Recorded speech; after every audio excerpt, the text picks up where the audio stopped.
রাতারাতি দেখো পাকা বাড়ি বানিয়ে ফেললাম। দেখেছো কত সুন্দরভাবে আমার স্বপ্নের পূরণ হলো। আমি রাতারাতি কিন্তু পাকা বাড়ি বানিয়ে ফেললাম। এটাই ভাবছো তোমরা? না গো বন্ধুরা, এটা হচ্ছে আমার ননদের বাড়ি। তোমরা দেখেছিলে এর আগে, সেটাই তোমাদের সঙ্গে শেয়ার করব বলে আজকে একটা নতুন ভিডিও নিয়ে চলে এসেছি। নমস্কার বন্ধুরা, সবাই কেমন আছো? আশা করি সবাই ভালো আছে আর সুস্থ আছো। আমিও তোমাদের ভালোবাসায় অনেক অনেক ভালো আছি আর সুস্থ আছি। আজকে একটা সম্পূর্ণ নতুন ধরনের ভিডিও নিয়ে তোমাদের সামনে চলে এলাম। আজকে ননদের বাড়ির হোম ট্যুর দেখাবো, যদিও সেরকম ভালো করে দেখাতে পারবো না, মোটামুটি একটা দেখাবো। এইটা যে দেখছো এটা হচ্ছে সামনের পোর্শনটা, দোতলা পাকা বাড়ি। দেখো আমি সিঁড়ি দিয়ে দুয়ারে উঠলাম আর বাম দিকটায় চলে যাচ্ছে, ওটা মাটির একটা দুয়ার আছে, আর ডান দিকেও মাটির একটা দুয়ার আছে। এবারে ভেতরের দিকটা ঢুকবো আর নেট দিয়ে ঘেরা আছে। এই যে দেখছো এই যে পোর্শনটা, এটা একটা বারান্দা করা আছে, দোলনা আছে, এখানে ধান টান রাখে। আর মেয়েরা আমার ভাগনা করে লুচি খাচ্ছে এখানে, তাই ওদেরকে একটু দেখে দিলাম। এখানে দেখো কত, এটা হচ্ছে বোরো ধান সব জমা করা আছে। এদের ঘরে চাষবাস প্রচুর করে। আর এই দিকটাও একটা দুয়ার আছে। এই যে দেখো দুটো গাড়ি দাঁড়িয়ে আছে, এগুলো হচ্ছে আমার বোনের শ্বশুরের আর হচ্ছে জামাইয়ের। আর এটা হচ্ছে রাস্তার দিকের দরজা, মানে সামনের পোর্শনে একটা দরজা আছে, আবার পেছন পোর্শনে রাস্তার দিকেও একটা দরজা আছে। তো ওই যে দেখা হয়ে গেল, এবারে ঘরের ভিতরে ঢুকছি। এটা হচ্ছে নিচতলা, নিচতলার মধ্যে 3টে রুম আছে। এই যে এটা যে যাচ্ছি দেখছো, আর ওই দিকটায় বাথরুম আর রান্নাঘর আছে। এই যে যাচ্ছি দেখছো, এটা হচ্ছে বোনের শ্বশুর শাশুড়ি রুম। আর এখানে একটা খাট, একটা আলমারি, এই সমস্ত আছে। আমি সত্যি কথা বলতে কি এত তো আসি না, তাই ঠিকঠাক করে বলতে পারবো না। যেটুকু দেখাচ্ছি তোমরা এটা মেনে নাও। আর এটা হচ্ছে সিঁড়ি ছাদে ওঠার জন্য। আর এই যে রুমটা দেখতে পাচ্ছ, এখানে আগে টিভি থাকতো, এখন এমনি টিউশন পড়ায় আর ভাগনা পড়তে বসে, ভাগ্নি পড়তে বসে, সেই কারণে এটা কেউ এলেও অনেকে ঘুমায় অনেক সময়, সেই কারণে এই রুমটা করা আছে। আগে টিভি থাকতো। আর এই যে রুমটা দেখছো, এটা হচ্ছে বোনরা এখন বর্তমান থাকে, আর মানে প্রথম থেকেই থাকে, এখনও আছে, পরে হয়তো উপরে যে রুম হয়েছে উঠে যাবে। এটা বোনেদের রুম। আর দুটো বাচ্চা নিয়ে থাকে, মানে রুমটা আর এতটাও ভালো নেই। আর বোনের আলমারি, ড্রেসিং টেবিল সব এইখানেই এখনও আছে, পালঙ্ক। তারপরে দেখে না আমাকে, আমি একটু রুমটার মধ্যে আমাকে দেখিয়ে দিলাম। নিচ পোর্শনটা দেখে নিয়েছি। এবারে যাচ্ছি ঠাকুর ঘরের দিকে। এই যে ছাদের নিচে কি সব চিলাকোঠা না কি থাকে, ওইখানে ঠাকুর ঘর রয়েছে। ঠাকুর ঘরও ছাদে উঠে যাবে সম্ভবত, শুনেছি, কারণ ছাদটা এই রিসেন্ট ফিটিং হয়েছে, সেই কারণে এখানে ঠাকুর ঘর রয়েছে। আর বাঙালির ঘরে ঠাকুর ঘর থাকবে না তা হয় না। এই যে 3টে রুম তোমাদের দেখিয়ে দিলাম নিচতলায়। এই যে দুটো ওই দিকে আর একটা এই পারে আছে। এবারে চলে যাব রান্নাঘরের দিকে। এটা হচ্ছে রান্না, মানে নিচে দুটো বাথরুম আছে, সবাই ইউজ করে। আর এটা হচ্ছে ডাইনিং টেবিল ফেলা আছে, বাসনপত্র থাকে, মানে রান্নাঘরের সামনের পোর্শনটা।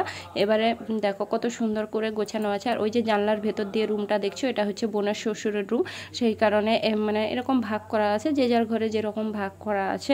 তোমরা কতটা বুঝতে পারছো জানি না, আর কতটা তোমাদের বোঝাতে পারলাম তাও জানি না। এটা আর একটা নতুন বাথরুম করেছে। আর এখানে হচ্ছে রান্নাঘর, মানে আমাদের তো বাঙালির বাড়িতে মাটির রান্নাঘর থাকবে গ্রামের দিকে। আর এটা দেখো দোপাখা উনান বলে, ওইগুলোতে সুন্দর করে রান্না হয়। এখানে গ্যাস টেবিলও আছে, বর্তমান গ্যাস নেই, বেসিন করা আছে, সব কিছুই মানে ঠিকঠাক করছে। আবার আগে ছিল, আবার এখন একরকম করছে। এই যে দেখো উনুনটা, এরকম উনুনে আমি কখনো রান্না করিনি। দেখো বন্ধুরা, এবারে সিঁড়িতে উঠছি, ছাদের রুমগুলো দেখাবো। অ্যাকচুয়ালি ছাদের রুমগুলো দেখেই তোমাদের সঙ্গে শেয়ার করতে ইচ্ছা হচ্ছে। আর যখন ছাদে উঠছি পুরো তো হাঁপিয়ে গেছি। এটা এই যে এখানে ট্রান্সমিটার বসানো আছে। এবারে ছাদে উঠছি, দেখো ছাদের রুমগুলো সত্যিই খুব সুন্দর হয়েছে। টাকা থাকলে মানুষের কত কিছু হয়। মার্বেল বসিয়েছে, তারপরে দেওয়াল প্রিন্টিং করিয়েছে, খুবই সুন্দর খুবই সুন্দর। এটা হচ্ছে ব্যালকনি আর বৈঠক যাই বলতে পারো, দুটোই মানে ব্যবহার করা হয়। এই যে দেখো, আর ওই সাইডটাই বাথরুম রয়েছে। চলো একটা রুম আগে দেখাই। এই রুমটা মানে সাইডের দিকে, এখানেও 3টে রুম করেছে। এই যে রুমটা দেখছো, এটা ঠাকুর ঘর হবে পরবর্তীকালে, সেই জন্য এই যে ফ্রিজ রেখেছে, নিরামিষ কিছু থাকলো ঠাকুরের, সেই কারণে। আর রুমটা দেখো আকাশি আর পিঙ্ক কালার করেছে, আকাশি পিঙ্ক কালারটা সত্যি খুব সুন্দর লাগে। আর এই রুমটা রাস্তার দিকের রুম, মানে রাস্তার দিকে বলতে একেবারে রাস্তার দিকের রুমটা, কি সব ঈশান কোণটন বলে ওই রকম, কি সুন্দর ডিজাইন করেছে। আমার দেওয়াল পেন্টিংটা সত্যি খুবই সুন্দর লেগেছে। আর তোমাদের কেমন লাগছে তোমরাও কমেন্টে জানো। এই ফ্রিজটাই 2-3 দিন হলো নিয়েছে। তো চলো বাইরে বেরোই, এবারে দরজাটা লাগিয়ে দিই। যদিও কারোর বাড়িতে ঢোকা উচিত নয়, আর একা একা ভিডিও করেছি, ঠিকঠাক হয়তো করতে পারিনি, যেমন করেছি তোমরা তেমন দেখে নিও। এবারে আর একটা মানে রুম দেখাবো। এই যে এটা এমনি কোনো আত্মীয় স্বজন এলে, এখানেও 3টে রুম, তো আত্মীয় স্বজন এলে শোবে। একই কালার দুটো রুমেই করেছে।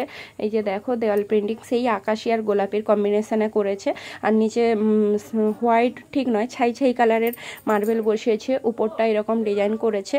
আর টাকা যার যেরকম সে সেরকম কাজ পেরেছে করেছে, তো খুব সুন্দর হয়েছে ঘরটা, তাই তোমাদের সঙ্গে শেয়ার করলাম। এবারে চলে যাব বোনরা যে রুমে ইউজ করবে বা থাকবে, তো এই রুমটাই বোনরা থাকবে। বর্তমান আমরা এসছি নিচে আছি, তাই বোনরা এখানে আছে। আর এখানে বোনদের রুমের সামনে দেখো এরকম দেওয়ালে করে শিবের মূর্তি সাঁটিয়ে দিয়েছে, তো খুবই ভালো লাগছে। রুমের সামনে ঠাকুর থাকা ভালো। আর এই আলনাটা তুলে দিয়েছে ছাদের ওপরে, তাই নিচটা অনেকটা মানে বড় হয়েছে। আর চারদিকটাও এও সেই গোলাপি আর আকাশি কম্বিনেশন, খাটও বানিয়ে নিয়েছে অলরেডি। আর এটা হচ্ছে ব্যালকনি। সত্যি এখানে দাঁড়ালে মনের যত কষ্ট মানে উধাও হয়ে যাবে, এত সুন্দর। আর এটা হচ্ছে বাথরুম। এখানে মানে এদের ঘরে নিচে 2টো বাথরুম, উপরে একটা মানে পুরো শাওয়ার টাওয়ার দিয়ে বাথরুমটা করেছে, খুবই সুন্দর হয়েছে। কোমোড আছে, মানে এখানে সমস্ত কিছু একেবারে একসঙ্গে সেটিং করে নিয়েছে। নিচে এতটা সেটিং করা নেই, উপরটা সেটিং করে নিয়েছে, হয়তো নিচটাও পরবর্তীকালে করবে। তো এবারে যাচ্ছি, আর দেখো চারিদিকে কালী ঠাকুর আর এক বিষ্ণু না নারায়ণ এই সমস্ত ঠাকুর দিয়েছে, তোমরা যেটা বলতে পারো। এই যে এটা হচ্ছে পুরো বৈঠকটা, তোমাদেরকে পুরো চারিদিক ঘুরে দেখিয়ে দিলাম, দেখো কত সুন্দর লাগছে, তাই না বন্ধুরা? দেখো এবারে ছাদে উঠছি, মানে 3 তলায়, ওখানে আর রুম নেই, তোমাদের ওই 3 তলা অবধি দেখাবো যে কতটা আছে। তো সিঁড়িতে উঠতে উঠতে সত্যি হাঁপিয়ে পড়েছি। এই দেখো এটা হচ্ছে 3 তলায়, এখানে দরজা বন্ধ করা আছে। আমি আর দরজাটা খুলে বাইরে বেরাইনি, সত্যি কথা বলতে কি মানে বেরাতে ইচ্ছা হয়নি বাইরে, তাই আর বেরাইনি। দেখো এতটা অবধি চলে এসছি। আর এই যে ভিডিওটা এন্ড করে দিয়েছিলাম, তারপরে নিচে নেমে এই জায়গাটা তোমাদেরকে দেখাচ্ছি, দেখো কত সুন্দর। দেখো ব্যালকনির সামনেটা দাঁড়িয়ে ভিডিওটা এন্ড করে দেবো ভেবেছিলাম, তারপরে ভাবলাম না, ওই ব্যালকনির সামনেটা কত সুন্দর লাগছে, তাই তোমাদের দেখাবো বলে চলে এসেছি। দেখো আর নিজেও দাঁড়িয়ে পড়েছি, বাতাস দিচ্ছে জানো বন্ধুরা, তো সেই কারণে খুব সুন্দর লাগছে, ঠিক আছে? হয়তো দেখে মনে পড়ে গেল। আর তার সঙ্গে এরকম পেন্টিং, তার সঙ্গে ঠাকুরের ছবি, উফ জাস্ট ওয়াও, দেখো কতটা সুন্দর। তোমাদের কোনো কিছু ইন্ট্রো না দিয়ে একটা ঘর দেখালাম, ছোট্টভাবে ঘরটাকে শেয়ার করলাম তোমাদের সঙ্গে। এটা বোনের বাড়ির, বোনের শ্বশুর বাড়ির ঘরটা করেছে। নিচতলাটা অনেক আগের গোছানো নেই, তো উপরতলাটা খুব সুন্দর করে করেছে, তাই তোমাদের সঙ্গে একটু শেয়ার করে নিলাম। কেমন লাগলো তোমরা জানিও, আর আমার ভিডিওগুলো কেমন লাগলো সেটাও তোমরা জানিও। তো চলো আজকের এই ভিডিওটা, হাউস ট্যুরের ভিডিওটা, মানে হোম ট্যুরের ভিডিওটা কেমন লাগলো ননদের ঘরে সবাই জানিও। আমি হাঁপিয়ে গেছি, 1 তলা থেকে 3 তলায় এসেছি সেই কারণে। তো কেমন লাগলো তোমরা কিন্তু কমেন্টের মাধ্যমে অবশ্যই জানিও। ছোট্টভাবে একটা শেয়ার করে দিলাম। টাটা।